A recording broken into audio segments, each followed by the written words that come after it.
So Andrew Wilson showed up on Joe Rogan and had the conversation about Charlie Kirk. Right now, you have progressives who are funded by ActBlue, right? And I've proven this. We traced all their money. It's progressives funded by ActBlue who are pushing the same narrative that like Candace Owens and others are pushing on the idea of Charlie Kirk's death and the conspiracy around that. So they're absolutely being paid to push this? Well, their stated mission, this particular progressive group, their stated mission was to take down TPUSA. I'll tell you a story. This is the tale of all tales. Hey, by the way, hit that like and subscribe button. Please, I need motivation to keep going. I'm a very, very small channel. Let's get back into it. Okay. So Charlie Kirk has this huge outreach program that's happening through TPUSA on these college campuses. He's got viral clip after viral clip after viral clip, and they are going wild. He's going campus to campus. He's doing his thing. He's being dogged by a progressive organization. This progressive organization shows up at almost all of these TPUSA events with the stated mission of trying to create a counter movement to what TPUSA is doing. Now, the woman who heads this particular organization received millions of dollars from ActBlue and other progressive organizations for this stated mission. That same woman, right this second, works with other X accounts to push the messaging that Charlie Kirk was assassinated by his own TPUSA insiders in order to push that narrative forward, because the stated goal still from that organization is to destroy TPUSA. So how do we know that they've done this? Are there emails that have been found? Well, the stated goal of this particular person is to take down TPUSA. Right. She's very open about that. And then the way that you know that they are talking to these other accounts is because they do it publicly. Those public accounts will talk to this account, right? Mm-hmm. Very openly. They reaffirm each other's posts. They say, wow, that's real interesting, this kind of thing. All affirming that same conspiracy that TPUSA was the ones who actually set up and murdered Charlie Kirk. Yeah, so there is actually no credible evidence for any of these Charlie Kirk, TPUSA, Erica Kirk murder plots that Israel, the big bad Jews did it. There is no credible evidence for any of that. All these people do is point to some sort of oddity, some sort of thing that feels off to them, and then they tie that oddity to a conclusion that doesn't actually logically follow, because there's no evidence that actually points to that conclusion. That ultimately is what these people are doing, and it makes sense that the left and leftist organizations would be funding the promotion of such a wedge issue on the right that is breaking the right apart. Makes total sense. Makes absolute sense. And at millions of dollars in ActBlue funding going towards this. No joke. Anybody can look it up right now. The organization's called Unfuck America. So how do they think that his organization did this? That they convinced Tyler Robinson to do it, or did they think someone else did it? I don't think that the progressive organization does believe that TPUSA did this. I think that what they want to do... Oh, no, I understand that. Yeah. But, I mean, what are they trying to say? Oh, well, here's what the theory is. So take Ian Carroll, within 24 hours after Kirk's death, blames Israel. Within 24 hours, he says, Israel killed Kirk. That was his tweet, went mega viral. What the conspiracy is on that side is that Israel, along with Erica Kirk and TPUSA insiders, got together with elements of the U.S. government to murder Charlie Kirk because he was going to leave the, quote, pro-Israel cause. That's what the theory is. Right. And that he was either murdered, some of them say with a microphone exploding, some of them say with there was a second shooter, and Robinson's a patsy. It all depends on which theorist you're talking to, but they all work together in the same unison from a single camp, which is interesting. Well, a lot of people had takes on the shooting, and the microphone one was the weirdest one to me. It's weird because there's no, the shirt is moving, but also a bullet is going how many feet per second, whizzing through the air? Do you understand? Splits air. Yeah. So where's the air going to go? People don't understand that. You know what got me, though? So I went back and looked because they say that it's the same explosive which was used inside the Israeli pagers. Now, that was very real. Israel sent these pagers all over. But that would be an explosion. That's my take. My point is, like, there's no indication that there's an ignition. It's worse. There's no smoke. Right. There's no now all the Israeli. If you pulled up right now one of these Israeli pagers going, because there's tons of videos of them. Oh, really? Let's watch. Yeah. Let me see some Israeli. You're going to see pagers smoke blowing off. There's smoke. Is there a dude like where it's on his hip? Yeah, oh yeah, yep. There's one where it's on his hip and gets him, and you can see the cloud of smoke coming off because of the specific type of ignition from this Right, but is it possible that this pager thing is different than whatever they think this microphone thing is? This microphone thing has some sort of a different kind of propellant. No, but then again, you'd have to, like, okay, let's imagine what kind of propellant exists, right? Compressed air. There's not enough room in that microphone to get enough compressed air to blow a hole in your neck and kill you instantly. Well, they claim that it's... Unless it's something else. It's this, what is it, PETN explosive. This is the particular type that had to be used for the size of the microphone.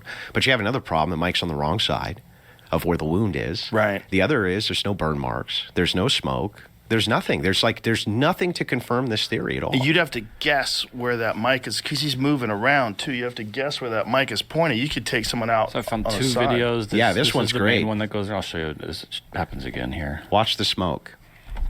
Right here. See all that smoke? Let me see that again. Yeah.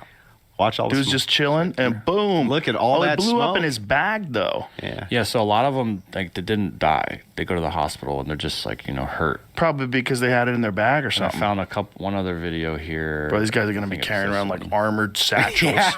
Well, yeah, you get like a couple of them were on bikes and stuff when it happened. Like that guy got fucked up. Yeah, he got messed up real bad. Or they give you the illusion they did by blurring out his head. That's the other part. I mean, not that these are fake, but yes, it says only 11 were killed by the pagers. Still pretty slick. That was extremely slick. I mean, crazy. They sent him off to them years ago. That's some CIA shit, man. Like, that's some deep state. Mossad shit. Yeah, it's crazy. That's probably where the CIA learned it. But that's an explosion, right? And yeah, you see smoke. But is there some kind of a propellant that would be lethal from a short distance with some sort of a projectile? It's possible. But it would also have to be how are you aiming it? You're not even aiming it. It's sitting up here, right? So if it's sitting here and he's doing all this and moving around, it might take his ear off. It might whiz to the side and shoot somebody else if he leans over. Sure. Unless they planned exactly when it's going to go off and it's pointing towards his neck. It seems like a gunshot wound. It's just hard to imagine that it's a 30-06. That's my issue with it. I look at it and, I've seen takes from guys that are gun experts, and they have a problem with it too. The thing about guns, though, is weird stuff happens constantly when you shoot bones. It is possible that you wouldn't get a pass through, depending on how it squared the spinal column, depending on how it hit, and depending on what kind of bullet it is. I forget the type. These are 150 grain core lock soft tips. That's right. And they're soft tip. Right. So they only have enough of a jacket to keep the bullet together. Right. The idea is that it expands inside the body, causing massive trauma. Right. Right. Which is why I use them for hunting, and probably you have too. Yeah. No, I haven't used that particular round. Gotcha. But it just seems like it's a lot of energy coming towards your neck. It's hard to believe that it wouldn't blow a hole through the neck and leave a big just take a chunk out, that it would just make a round hole. But that's beside the point. There's other weird stuff with the video. I don't like. There's a lot of people saying that the video is super clear. They're seeing 4K footage. It's clearly Tyler Robinson on the roof. No, it's not. Jack Persobic and Vinnie Johnson. That's crazy that they said that. That is not clear. That is a blurry figure. You could barely ascertain as to whether or not there's a recoil when someone takes the shot. So it does seem like the guy on the roof gets in a prone position, and it looks like something that might be a rifle, right? It's blurry as fuck. It also does look like there's kickback on the right leg. It looks like there might be some recoil. It's hard, but it's not clear. For them to say it's crystal clear, it's Tyler Robinson, it's on the roof, Well, it's interesting when when Prosopic came out and said that, and Benny Johnson, there was another guy who was there who I know. His name's Kai Schwimmer. And Kai put out a tweet. He said, look, they might have sensationalized this just a bit, okay? He said, but the video that we did see in the courtroom was actually much clearer. Oh, okay. So I DM'd him, and I DM'd Jack Prosopic. And I DM'd, well, I couldn't get a hold of Benny, but I DM'd Jack Prosopic, and I said, just be straight with me. Like, did you try to over-sensationalize this thing for clicks? Like, what's the deal? He said, no, listen, the footage we did see inside the courtroom was actually a lot clearer than anything that the public has seen so far. That's their claim.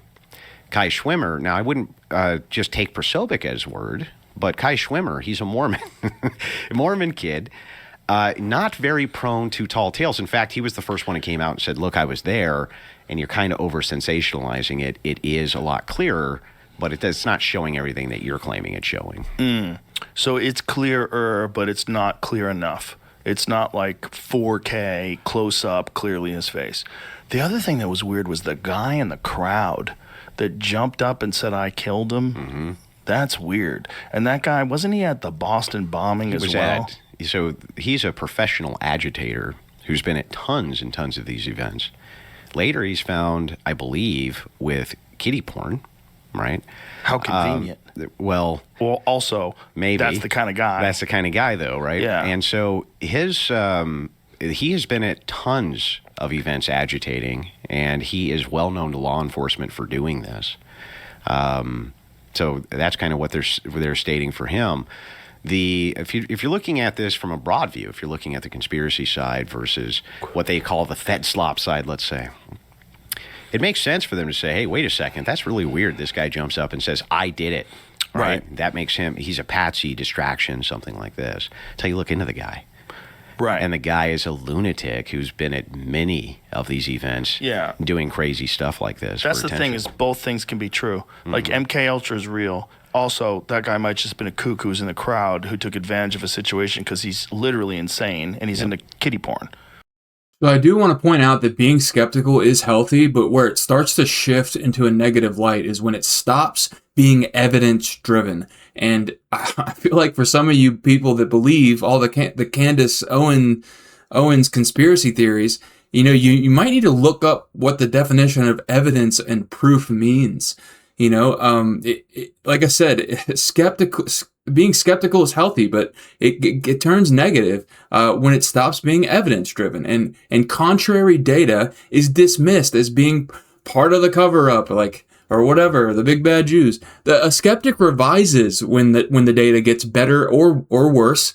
But an unhealthy level of skepticism requires doubling down or expanding the conspiracy theory. You must expand it to absorb the new information, right? That's when it's bad. That's when it's just not good. It becomes more than being skeptical when ordinary coincidence, incompetence, self-interest, or just human error, right, are rejected in order to say there is some coordinated malevolence, some coordinated evil, when it could just be simple human error or incompetence. I just want to say, be careful rejecting ordinary explanations, even when the evidence points that way.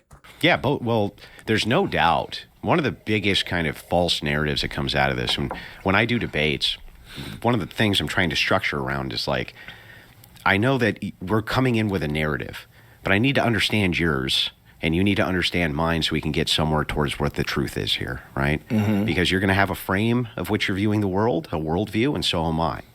And so everybody has a worldview. We have to figure each other's out to get somewhere. Here with this, one of the most disturbing aspects of it is the people who promote this actually don't want their worldview or their positions to be examined. They only want to examine the evidence from the state. It's like that would be fine, I think, if it was the case that you made no claims past that. Right. So if you just only say, hey, I'm not really sure what happened, and I want to really kind of review the evidence, and that's that, I don't really have a problem with that. I think that that's probably healthy.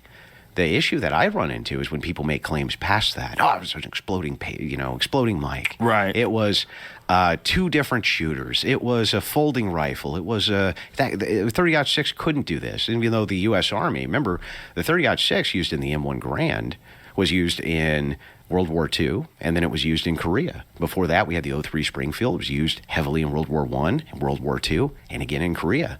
The U.S. Army has studied 30-06 entry wounds in depth and produced many manuals on it explaining how cavitation works with 30-06 and that the bullet doesn't always penetrate. And that's with full metal jacket rounds that are designed for maximum penetration, not 150 grain core locked coming out of an antique rifle, essentially. It could easily split up very quickly.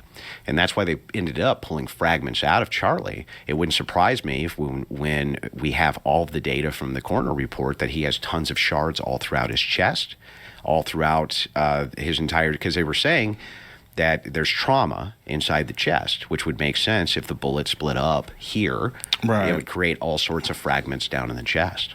Right. That is an important distinction about the type of bullet.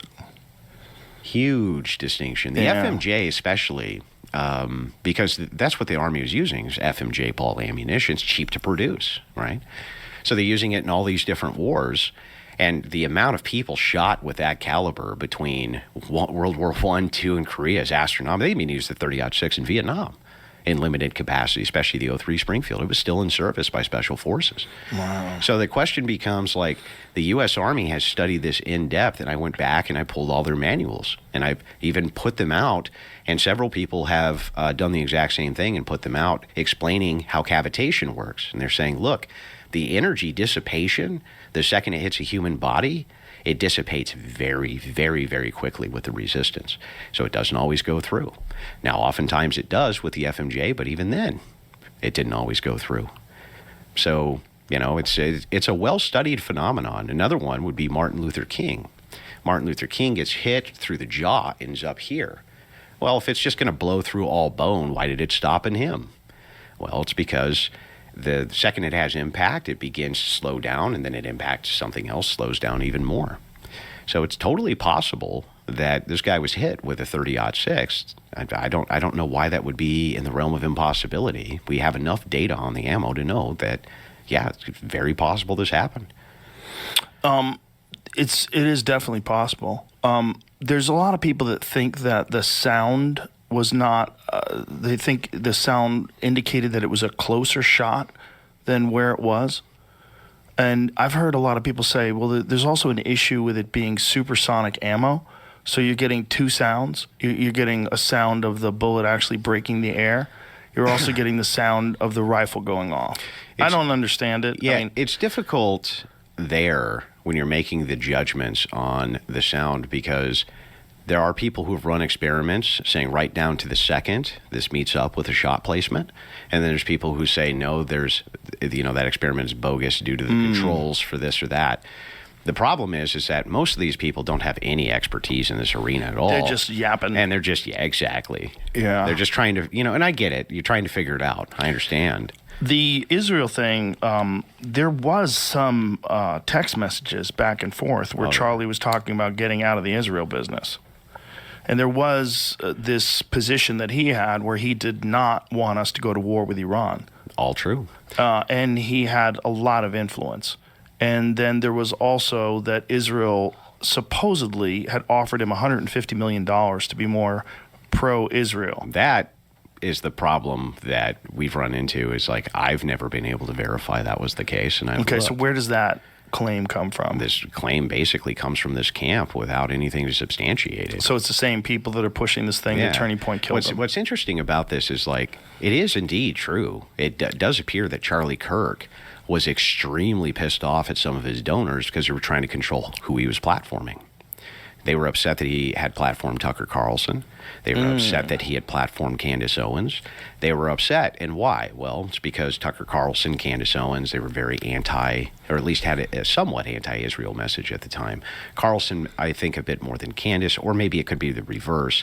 But I don't think that matters too much. The donors were pissed off. Many of them were pro-Israel, and some of these donors were applying pressure. And so Kirk was lamenting inside of his text messages about this pressure he was experiencing from some of his donors about who he could or couldn't platform. And so as a negotiating piece, he said, well, I'll leave the pro-Israeli cause if you're going to try to tell me who I can and can't platform.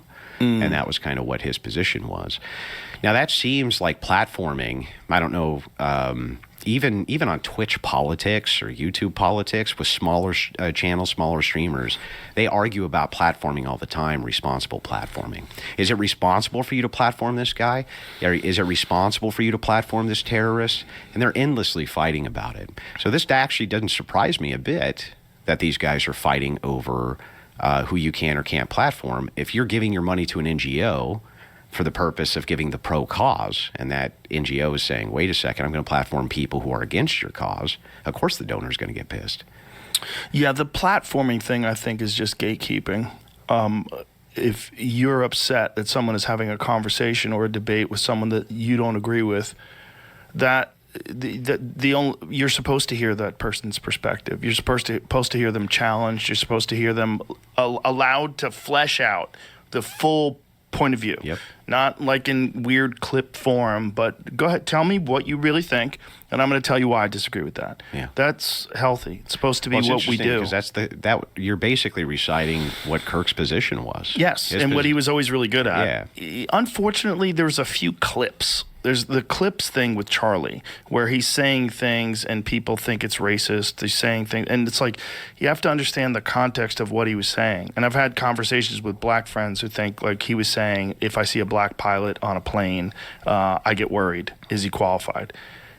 The reason why he's saying that is because there's specific laws that were designed to hire people just based on their race and not on their competency. He wasn't saying that black people weren't competent as pilots. What he's worried is that in the rush to meet these quotas, they're going to hire people who are not competent just because they're black. 100%. Just like if they wanted to hire old white guys, they can hire a bunch of old white guys who suck if they just want to fill a quota of old white guys. It just happens at this particular time when he's talking about black people. And it seems like if you just look at the clip, this racist piece of shit doesn't think black people can fly a plane. And that's like the unfortunate thing about thinking out loud, right? Which is what we do. We think out loud in public. And when you think out loud in public, someone can take what you're saying and take a clip of it and completely out of context, it looks bad. Happens to me all the time. It happens to me. Sure. But I had that conversation with people about Charlie, and I'm like, I don't agree with Charlie Kirk. I didn't agree with Charlie Kirk on everything. I met him once. He was a very nice guy. I met him at a gun range. I met him at Tarrant Tactical in L.A. It's a place where you learn, like, serious gun shoot. This is where Keanu Reeves learned for John Wick and a bunch of... Is that where all those videos are from? Yes, Where Keanu Reeves is going between 100%. shotgun to three-gun and that kind of thing? Exactly. That's where I met Charlie. He's really good at that, by the way. Who? Keanu? Reeves. Oh, yeah. He is really good at he's that. fucking dedicated, man. When he was practicing, I mean, I talked to Taryn about it. When he was practicing for John Wick, I mean, he was obsessive. Yeah. He was obsessive. And, you know, that whole magazine thing he does, the flick, he invented that. That's not something that's like a standard thing. Most of the time, people just hit the release, drop the mag, pop the new mag in. He decided to do this jazzy flick thing, and now people do it all the time. Yeah. It's kind of funny. I never put that together. I guess I haven't actually seen that before. No, before the Wick I think movies. it's him. I think it's the Wick flick. Yeah. I think flick. Yeah, I think I love it. Keanu. At least these are the people that were. But even the way he reloads the shotgun is interesting. Yeah. Right? The way that he'll actually hold it up as he's going in, and in between a few shots, he's loading again. It's like and fast. Yeah, fast and smooth. That's not the thing that you usually see in movies. Usually in movies, it's like you have way more rounds than you should have to compensate for how bad the actor is at gun handling. Exactly. For him, it's like the opposite. I do that in movies. I'm like, why is he shooting still? He's out of bullets. Oh, he's yeah, out the of bullets. famous It's 29 shots. He's out of bullets. Did you ever see The Walking Dead? You remember the famous scene where Herschel's in the front and he's got the pump action shotgun? It's just unlimited ammo. Unlimited ammo. I was like, he found Solid Snake's unlimited ammo bandana and put it on, and he's just, 100 rounds with this pump action shotgun. It's just, he just never stops. It's so crazy. It's so silly. And I get pissed. I'll be sitting there watching it with my wife, and I'll be like, when's he gonna reload? When's he gonna? This is bullshit. Well, the reason why it was so good was Taryn. Like, Taryn is really meticulous, and he's a multiple-time world champion shooter. You know, he does those competitions, shooter ready, beep, and he's like super in the spectrum, so he fucking just sees things differently. He doesn't miss. He's crazy good. Like, so Charlie was humbling. training under him, huh? Yes. Okay. Yeah, Yeah. we were both there at the same time. Interesting. Just randomly, ran into him there. Actually, anyway, very nice guy. And the point is, like, people think that he was like this mean, shitty conservative. He wasn't mean. He was very kind.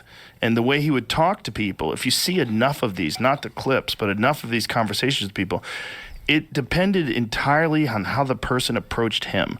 And when people were respectful and reasonable with him, he was very kind and respectful and reasonable back. I think he was a good man.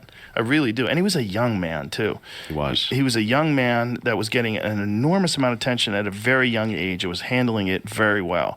It is not easy to do. Especially, think about where he was going. Yeah. This guy's going into, it's like conservatives have wanted this my whole life. We've got to get into those institutions, the college institutions. Yes. The progressives have a stranglehold. Jordan Peterson talked a lot about this. Well, I think about it. Crowder did it first. He did. He Yeah. had the Change My Mind series. Yes, and he's great at those. He is. I mean, but those also, there's clips where, look, you're in these agitated environments and people are yelling at you and you're yelling back, and just get a clip of that. It's like, oh, this guy comes to harass kids. Like, you should welcome discourse, and it should be something where everybody can do peacefully. It shouldn't be where these people speak and you hit the fire alarm because you don't want them speaking and you're outside screaming and chanting and throwing rocks at their cars. Like, that's crazy. It's bad for everybody. Last time I talked to Steven, because he went and did a couple more of those after Kirk had died. And I said, that's just dangerous as hell, man. And he's like, well, I'm just going to build a bulletproof, like, glass square, and I'll just do it from there. Wow. Right? That was crazy. his dedication to it. And I like Steven. He's become a very good friend of mine over the time that I've known him. It's just that, like, right now, going on these college campuses and doing these debates where these people are coming up, Yeah. they have some things to say. It's going to heighten the energy. Now, Crowder's whole thing is not to debate. He wants to sit down and just have the convo. Yeah. I don't want to debate. I want to actually see if you can change my mind on this issue. Right. And so it's a lot calmer. But Right. Charlie's wasn't. Right. Charlie's was much more energy-based. It was combative, things like this. And it pissed a lot of people off. It Yeah. pissed them off so bad that after he died, we did 3 weeks on TikTok, going and talking to various TikTokers in their channels who were just celebrating his death like you can't believe. I was at work right after it happened, and I actually had to call somebody out for laughing and sort of celebrating Charlie Kirk's murder. It's not cool. It's not cool. And it's funny too, because political violence is now a left-wing phenomenon in the most recent years, which is just proof as to which side is just more sane, again. They were just giddy. These leftists were jumping up and down. I'd go into their TikTok spaces and say, so what do you think of Charlie? And they'd say, oh, I'm glad he's dead. It's the best thing that ever happened to the country. Tyler Robinson's a hero. They said this stuff to me live. It was bad. And it was weeks of it that we went and exposed these various TikTokers doing that. Yeah, I saw a lot of people online celebrating, and it's just disturbing, weird to watch that you would encourage that kind of gun violence. Like, when is the left encouraging gun violence? That seems so insane. Just because you got a hold of some clips, and I'm telling you, you didn't get the full understanding of who this guy was. No. And who he could be. Again, he's 28 years old. Who knows who he's going to be in 20 years? Like, he's a nice guy. He was a reasonable guy. Like, celebrating that guy's death, what you're going to do is you're going to make more monsters. You're going to make more people that think, if you didn't like that guy, well, then fuck you. Yeah. Wait till you see when the mean people come out. Exactly. That, and I've heard a lot of that. And some of that actually ties in to why so many people were so upset with TPUSA initially, including myself. We were like, where's the energy? You need to, like, they just killed this guy in broad daylight. Well, I think everybody was rattled. These crazy right? leftists, right? Like, where's the push? Where's the energy? We wanted our war, right? Our verbal online war. Do you think there's any possibility that someone else killed him? Do you think there's any possibility that he was assassinated by Israel?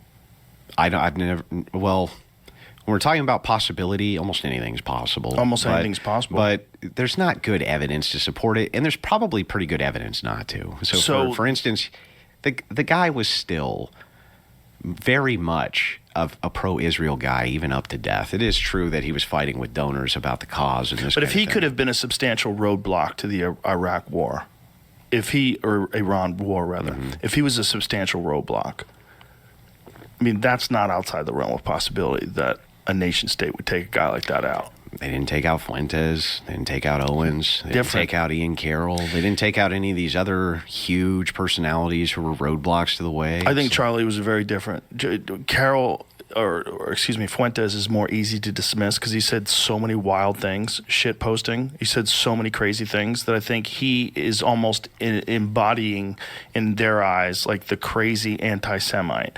Whereas Charlie was not an anti-Semite, was much more reasonable, and if he was going against Israel, it could be a real problem. I also think that he had a tremendous amount of influence on the president. He had his ear. I think the president respected him. Oh, yeah, for sure. The interesting part, though, if you look at the history there, Fuentes conducted his Graper War against TPUSA and Charlie Kirk because of the pro-Israel stance and because of his pro-homosexual stance, his like big tent Republicanism, they called it. Yeah. So they had the pro stances for these things. And what's interesting about all of it, if you follow the details of it up until Kirk's death, TPUSA actually moved a lot more towards the Groyper-Fuentes position than they moved towards the kind of pro-Israel, this type of position, meaning a lot of the ideology that I think Kirk was changing on came from these various outside influences. And so if that's the case, why wouldn't you just curtail those outside influences and then you can keep Kirk as the mouthpiece, right? So I think that there's a pretty good counter to that idea. Now, you can't rule anything out as possibility, but it seems likely to me with how much trans have been shooting everything up for the last couple of years and how often it's the case that you find leftists involved in these signal groups and involved in these group chats and things like this for the purpose of radicalization. Wouldn't surprise me a bit if there was a left-wing conspiracy assisting Tyler Robinson and radicalizing Tyler Robinson.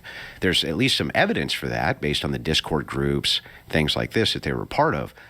I haven't actually seen a single piece of evidence that Israel was ever involved in this. No, I haven't seen the evidence. I've seen a lot of speculation based on the text that Charlie made, the fact that he was so staunchly against the Iran war, and the fact that he did say that he was thinking about getting out of the Israel business, the pro-Israel business. But in this climate, Israel gets blamed for a lot of things. There's also a thing that's going on with the Charlie Kirk turning point, that we talked about earlier. They have to factor in with this, which is that there's a lot of outside interests that are a part of this conversation. And this conversation is not necessarily organic.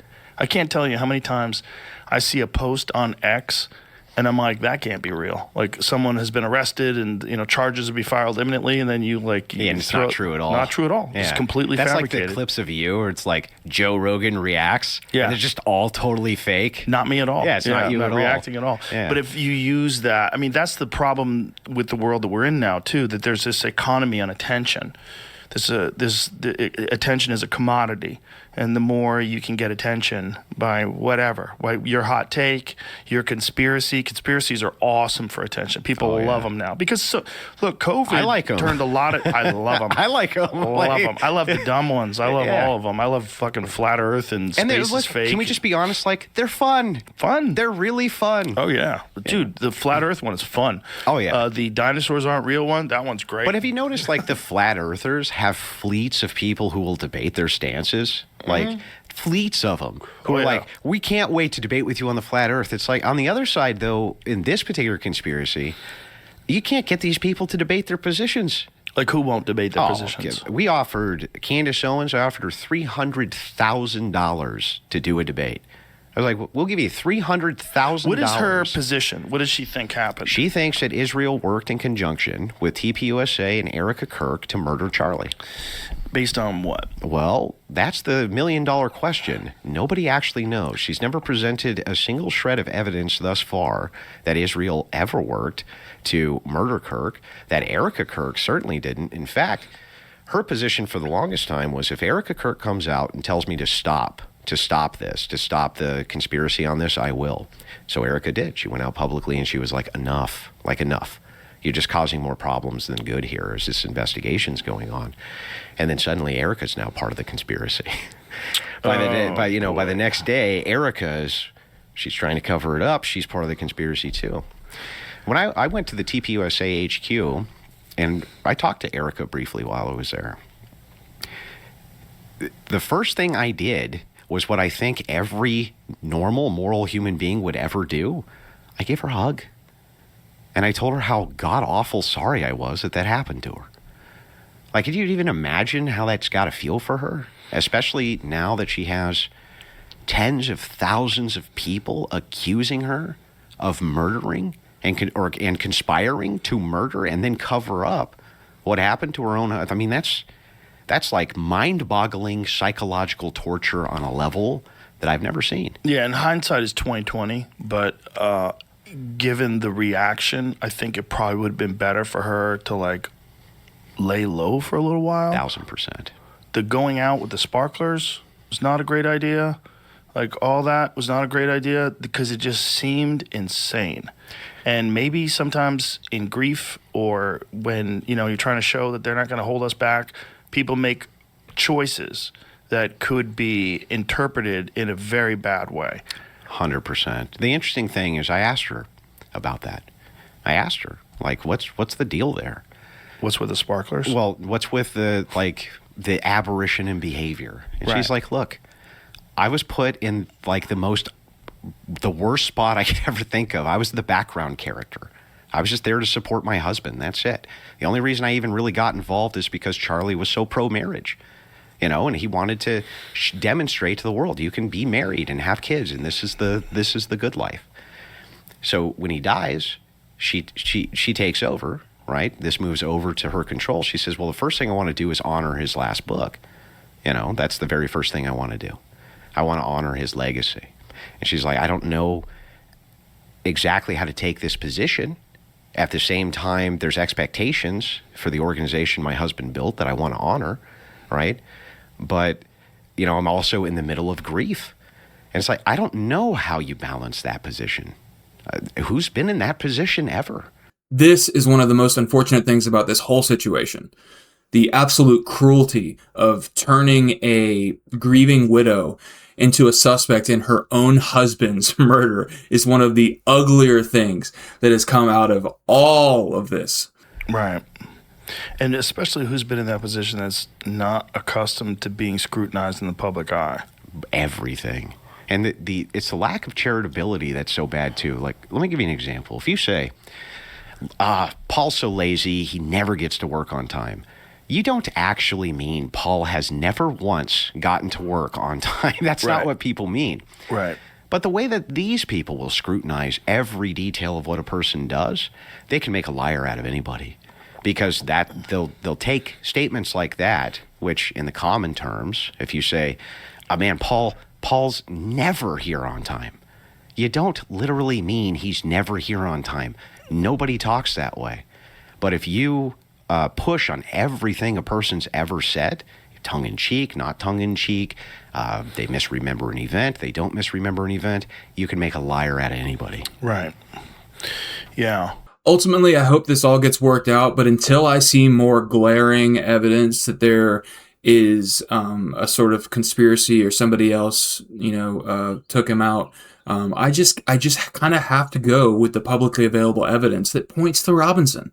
I mean, I think that it would take an unimaginable amount of people that had to be in on this for it to be some sort of undercover Fed slop. I think that the conspira slop is honestly, it's just over the top at this point. But like I said before, please like and subscribe. I'm a very, very small channel. I'm really into philosophy and conservatism, and I want to bring you guys more content. Help motivate me to do that. I would really appreciate the love, the support. Drop a comment down below. Where do you sit on the whole Charlie Kirk situation? God bless. I'll see you on the next one.